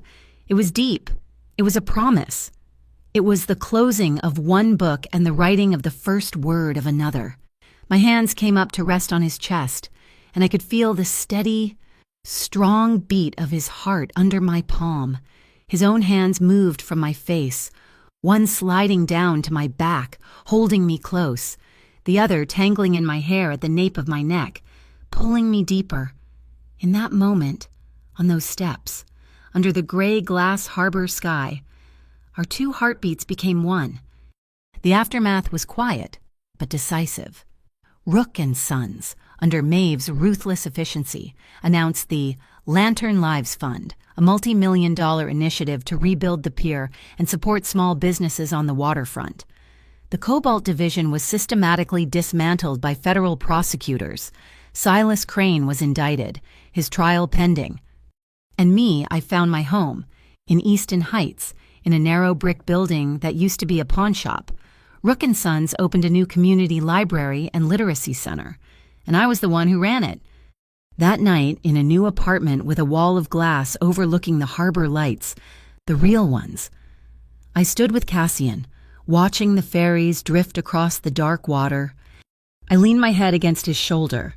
"Thank you," I whispered. "For what? For standing behind me in that grocery store?" He was quiet for a long moment. He turned, pulling me into a gentle embrace, his arms a safe harbor around me. "No," he said, his voice soft but absolute, his lips brushing against my temple. "From now on, I stand beside you." Thank you so much for listening to our story today.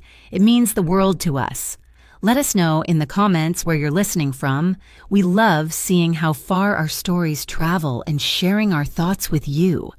If you enjoyed this journey with Nora and Cassian, please subscribe to our channel, Mafia Boss Stories, and give this video a like. And if you really want to support us, hit that hype button to help this story be heard by more people.